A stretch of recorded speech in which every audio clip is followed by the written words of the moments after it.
The history of special education revolves around cases and people attempting to create a better education and way of life for individuals with special needs. Park versus Commonwealth is one of those cases. In 1971, the Pennsylvania Association for Retarded Children filed a complaint against the Commonwealth of Pennsylvania for prohibiting the education of children who had not reached a mental age of 5. The case was brought before the court in May of 1972, and the district court ordered any handicapped individual had the right to a free public education. Woohoo!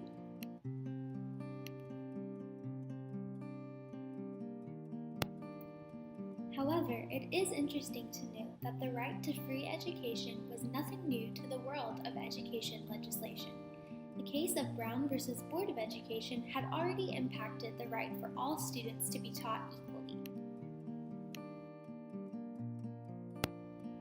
Dr. Gunnar Dibwad saw the ruling of Brown versus Board of Education as a reason to advocate for better education for children with disabilities.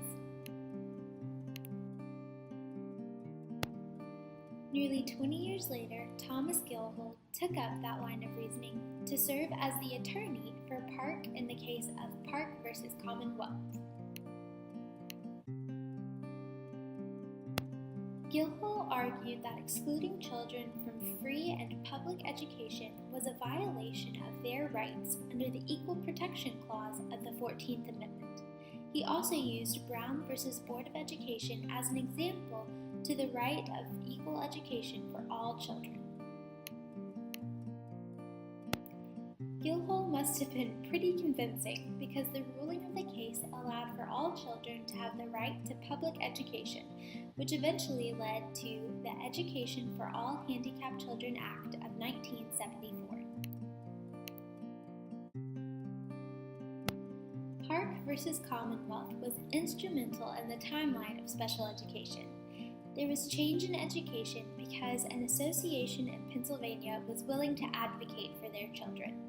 You know, it takes many individual hands to create something beautiful, like change in education.